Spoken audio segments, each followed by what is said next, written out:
Hello student, welcome to physics online classes of Symbosia School.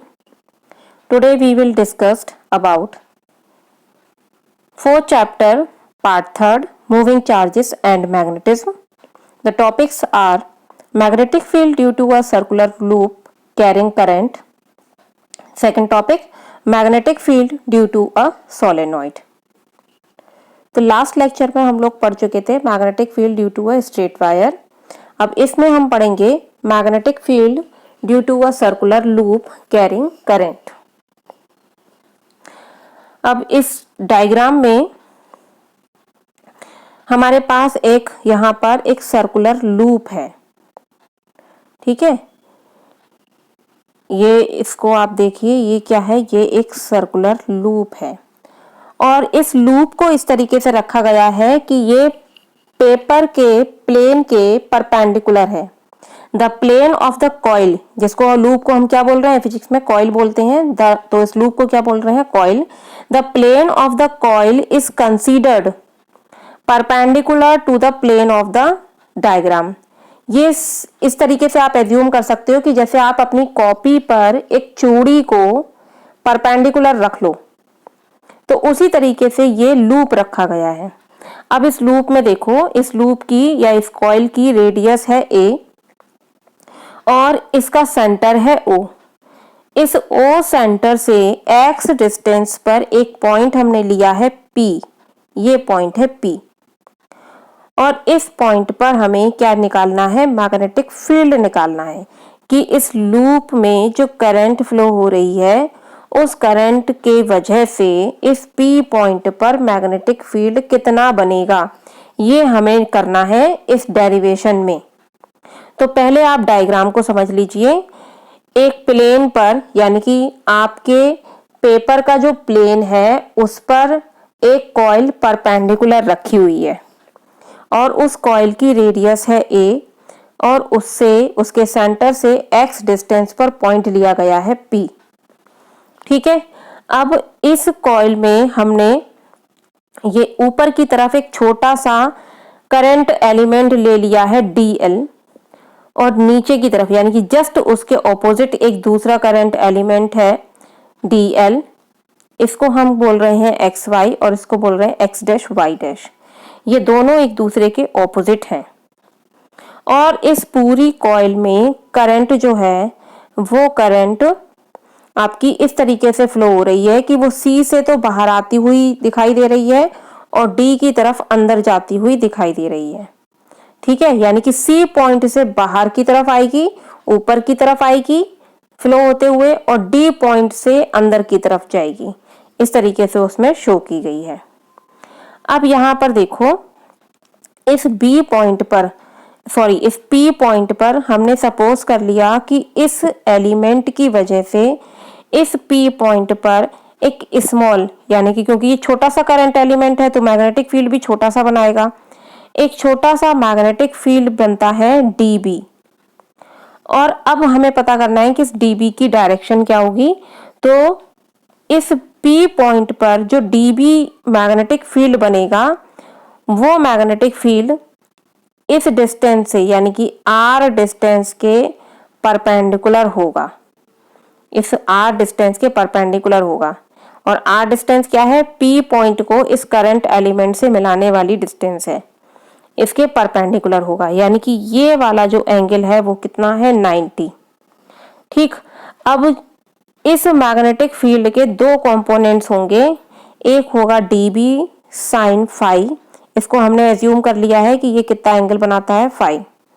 तो जब ये phi angle बनेगा और ये कितना है, 90। देखिए आप इसको इस तरीके से समझ सकते हैं, यहां पर जो एंगल बन रहा है ये वाला एंगल कितना है, 90 और इसको हमने मान लिया phi, तो ये वाला एंगल कितना हो गया, 90 माइनस phi, ठीक है। अब ये वाला एंगल है आपका 90, ये है आपका phi, तो ये वाला एंगल कितना हो गया, 90 माइनस phi, ठीक। तो यहां पर ये जो एंगल है इसको हमने सपोज कर लिया phi। अब इसके दो कंपोनेंट्स होंगे, इन दो कंपोनेंट्स में से एक होगा आपका dB cos फाई, तो ये अपर वाला ये वाला कंपोनेंट होगा dB cos फाई, और ये जो कंपोनेंट होगा हॉरिजॉन्टल वाला ये होगा dB sin फाई। इसको मैं एक बार और समझाती हूँ। यहाँ पर एक कॉइल है, जो कॉइल उस प्लेन के परपेंडिकुलर रखी हुई है। इस कॉइल की लेंथ है a, सेंटर है o सेंटर से x डिस्टेंस पर एक पॉइंट हमने एज्यूम किया है P, जिस पर हमें मैग्नेटिक फील्ड को कैलकुलेट करना है। इस P पॉइंट से ये जो इसकी हॉरिजॉन्टल ये एक्सिस है, इससे अल्फा एंगल बनाता हुआ हमने इस लाइन को इसको यहाँ पर मीट कर दिया है, जो कि इस करंट एलिमेंट से पास होती हुई जाती है। ठीक है, और इसी तरह हमने ये नीचे किया है, यानी कि ये एक तरीके से ये इसकी टेंजेंट है, ये इसकी टेंजेंट से मीट होती हुई यहाँ जाती है, और ये इधर की टेंजेंट है, ये इससे मीट होती हुई ऐसे जाती है। ठीक, अब ये वाला एंगल क्या है फाई, और ये पूरा एंगल कितना है 90, तो ये वाला एंगल कितना हुआ, सिर्फ ये वाला ये एंगल कितना हुआ 90 माइनस फाई। अब ये 90 माइनस 5 हुआ। अब आप देखिए कि जो ये वाला एंगल है, यानी कि मैग्नेटिक फील्ड और ये जो डिस्टेंस है CP, ये एंगल कितना है 90, और ये हम ऑलरेडी कितना कह चुके हैं 90 माइनस 5, तो ये वाला आपका एंगल कितना हुआ, ये हो गया आपका 5। ठीक है, इसी तरीके से जब आपका ये एंगल कितना है 90, ये 5 है, तो अगेन ये कितना हो गया 90 माइनस 5। अब यहाँ पर जो मैग्नेटिक फील्ड बन रहा है dB, इसके दो कंपोनेंट्स हैं, एक वर्टिकल कंपोनेंट, एक हॉरिजॉन्टल कंपोनेंट। तो वर्टिकल कंपोनेंट हो गया dB cos phi, horizontal component हो गया dB sin फाई। अब इसी तरीके से इसका जो हम ऑपोजिट करंट एलिमेंट लें, तो ऑपोजिट करंट एलिमेंट के थ्रू भी इस पॉइंट पर एक मैग्नेटिक फील्ड बनेगा dB, जो पहले वाले मैग्नेटिक फील्ड के जस्ट ऑपोजिट होगा। कंडीशन सारी वही होंगी। ये मैग्नेटिक फील्ड भी इसके साथ, यानी कि DP के साथ, ये जो DP जो ये टेंजेंट है उसके साथ कितना एंगल बनाता है 90। तो उसी तरीके से हम इस एंगल को भी निकाल सकते हैं, ये कितना हो जाएगा 5। तो इसके भी दो कंपोनेंट्स होंगे, एक dB cos फाई और एक होगा dB sin फाई। अब इस डायग्राम के थ्रू आप देख रहे हैं कि यहाँ पर dB cos phi equal and opposite components हैं। ये वाला कंपोनेंट इस कंपोनेंट के इक्वल भी है और ऑपोजिट भी है, तो ये दोनों एक दूसरे को कैंसिल कर देंगे। बट ये हॉरिजॉन्टल कंपोनेंट जो हैं वो इक्वल हैं और एक ही डायरेक्शन में है, तो ये दोनों कंपोनेंट्स ऐड हो जाएंगे। ठीक है, अब नेक्स्ट देख लेते हैं, ये दोनों कंपोनेंट क्या हो जाएंगे, ऐड हो जाएंगे। तो यहाँ पर जो मैग्नेटिक फील्ड बनेगा वो मैग्नेटिक फील्ड इन्हीं हॉरिजॉन्टल कंपोनेंट के थ्रू बनेगा। अब इसमें आप देखो dB इक्वल्स टू, जो हमने पिछले वीडियो में प्रूफ किया था, तो dB इक्वल्स टू होता है mu naught 4 pi IDL sin theta upon R square, और dB equals to mu naught IDL upon 4 pi R square. यहाँ पर ये कह रहे हैं कि जो एंगल है थीटा वो कितना है 90। अब वो 90 कैसे हुआ, ये देखो आप,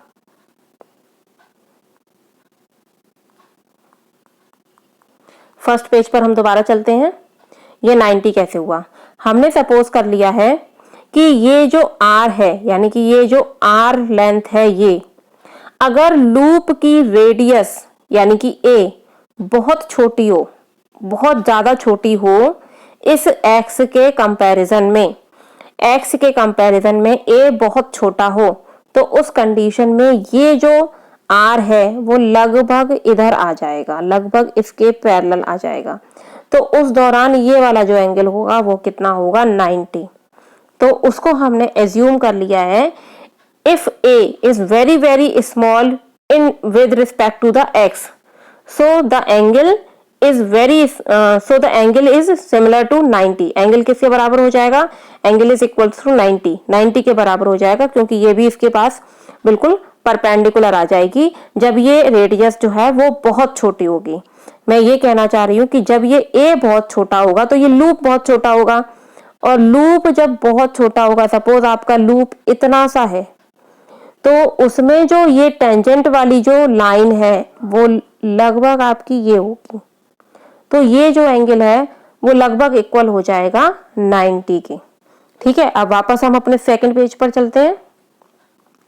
तो यहां पर the angle theta between DL and R is 90 because the radius of the loop is very small since sin 90 equals to 0। तो हमने क्या ले लिया, sin 90 equals to 0, और जब यहाँ पर sin 90 equals to 0 आ जाएगा, sin 90 equals to 1 आ जाएगा, तो ये आ जाएगा आपका μ0/4 पाई IDL R स्क्वायर।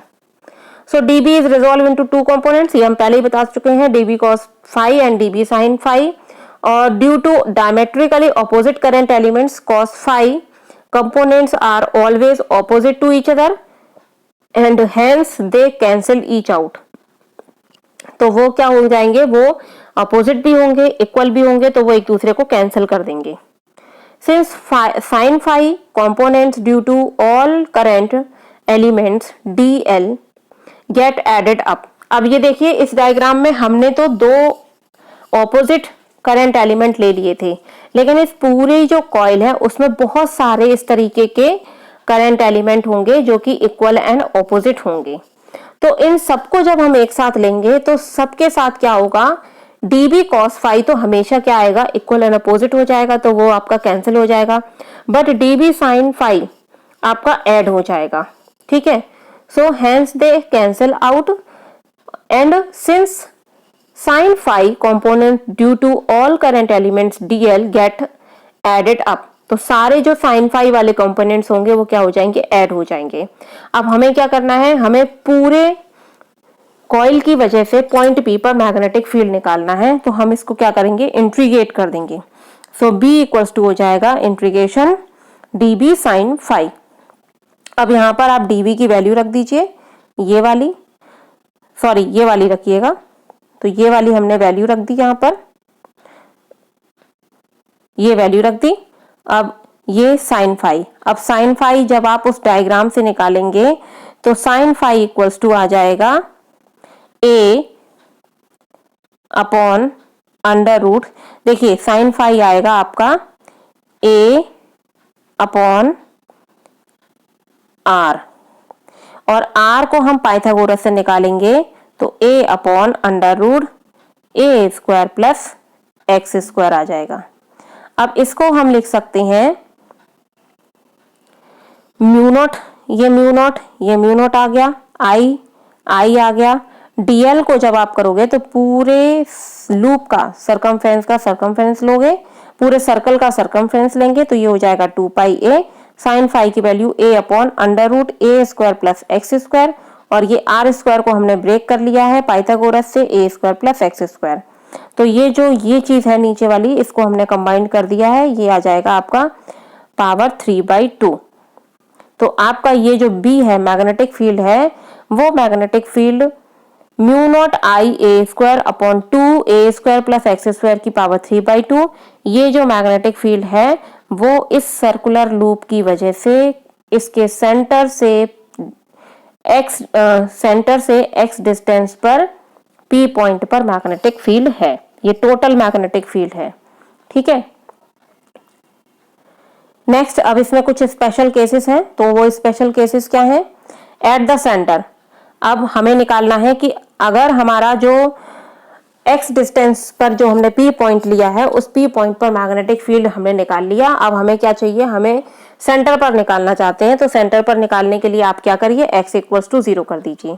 तो जब हम इसमें x इक्वल्स टू 0 लिखेंगे तो ये आपकी इक्वेशन रिड्यूस होकर, ये फॉर्मूला आपका रिड्यूस होकर आ जाएगा b equals to mu naught I upon 2a। Second condition, if the observation point is far away from the coil, then A is less than as compared to x, so A square can be neglected in comparison with x square। जो observation point है वो बहुत दूर है, तो उस condition में जो A है वो बहुत कम हो जाएगा x से। जब A बहुत कम हो जाएगा तो x स्क्वायर को हम क्या कर सकते हैं, नेगलेक्ट कर सकते हैं। देखिए पहले तो हमने निकाल दिया सेंटर पर, जब सेंटर पर निकालना है तो x को 0 रख दो, कोई डिस्टेंस है ही नहीं। अब दूसरा हम ये सोच रहे हैं कि जो पॉइंट P है वो इतनी दूर है कि जिसके कंपैरिजन में जो कॉइल की रेडियस है वो बहुत बहुत बहुत कम है। तो जब रेडियस बहुत बहुत बहुत कम है तो ए स्क्वायर और भी कम होगा, तो उसको ए स्क्वायर को एक्स स्क्वायर के कंपैरिजन में नेगलेक्ट कर देंगे, यानी कि ए स्क्वायर की वैल्यू रख देंगे 0।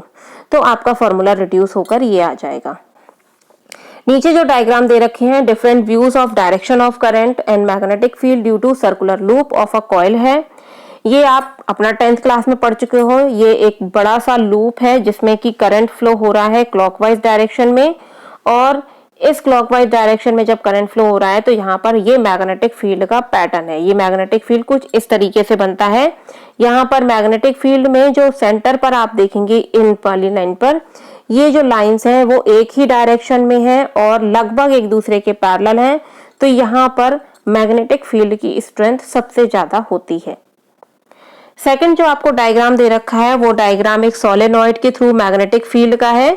तो एक सोलेनॉइड में जब करंट आपकी फ्लो हो रही है एंटी क्लॉकवाइज डायरेक्शन में, ठीक है, तो यहाँ पर जो मैग्नेटिक फील्ड बनेगा वो इस तरीके से बनता है जिस तरीके से एक बार मैग्नेट में बनता है। उसमें एक बन जाता है नॉर्थ पोल, एक बन जाता है साउथ पोल, और यहाँ पर ये जो नॉर्थ पोल से आपकी जो लाइंस हैं वो मैग्नेटिक फील्ड लाइन से इमर्ज होंगी और साउथ पोल की तरफ एंटर हो जाएंगी। ये कुछ इस तरीके से लूप बनते हैं, ठीक। नेक्स्ट कंडीशन है eight the centre of the loop. अब हम उस लूप के सेंटर पर निकालना चाहते हैं। सो हमने सपोज कर लिया B at the centre of the loop. इसमें the plane of the coil is lying on the plane of the diagram, यानी कि जो कॉइल का प्लेन है वो प्लेन पेपर के प्लेन पर ही है। यानी कि अब इस तरीके से आप समझ लो कि आपने चूड़ी को पेपर के ऊपर रख दिया है। पहले क्या थी, परपेंडिकुलर थी, तो परपेंडिकुलर नहीं है अब आपने उसको रिंग की तरह उस पेपर पे रख दिया है। And the direction of current is clockwise, और जो डायरेक्शन है वो क्लॉकवाइज है। Such that the direction of magnetic field is perpendicular and into the plane. तो इस तरीके से जो मैग्नेटिक फील्ड होगा वो परपेंडिकुलर होगा और उस प्लेन के अंदर होगा, अंदर की तरफ जाता हुआ होगा। So d B equal to mu naught upon 4 pi I d l sine theta upon a square. अब यहाँ पर क्योंकि मैग्नेटिक फील्ड पैरेलल है तो यहाँ पर जो थीटा एंगल होगा वो 90 होगा। तो इस कंडीशन में साइन थीटा की वैल्यू या साइन 90 की वैल्यू 1 हो जाएगी। तो यहाँ पर साइन 90 इक्वल्स टू 1 रख दीजिए, तो आपका जो फॉर्मूला है वो रिड्यूस होकर ये आ जाएगा। अब आप पूरे कॉइल के थ्रू हम इसमें निकालना चाहते हैं तो हम इसका इंटीग्रेशन कर देंगे। तो ये हो जाएगा इंटीग्रेशन म्यू नॉट, डीबी की वैल्यू पुट कर दीजिए ये वाली, तो ये हो जाएगा mu naught I D L upon 4 pi A square. अब यहाँ पर dl को आप इंटीग्रेट करोगे तो dl की वैल्यू हो जाएगी 2 पाई a। तो जब यहाँ पर 2 पाई a वैल्यू रखेंगे तो ये हो जाएगा b equals to mu naught I 2 pi a upon 4 pi a square, ठीक है। तो अब इसको हम सॉल्व कर लेते हैं। पाई से पाई कट गया, a से a कट गया, तो ये आपका 2 से आप इसको 2 काट दीजिए तो ये आ जाएगा म्यू नॉट आई, एक ये बचेगा, म्यू नॉट बचा, आई बचा और नीचे से बचा 2a। तो वही आपका यहाँ पर फॉर्मूला आ गया b equals to mu naught I upon 2a। Mu naught I a are constant, ये जो है आपके कांस्टेंट थे जो, तो इसमें b जो है जब वो किसका इंटीग्रेशन करने से मिला था, b जो मिला था वो मिला था हमें dl का इंटीग्रेशन करने से, क्योंकि बाकी चीजें क्या थी इसमें कांस्टेंट थी।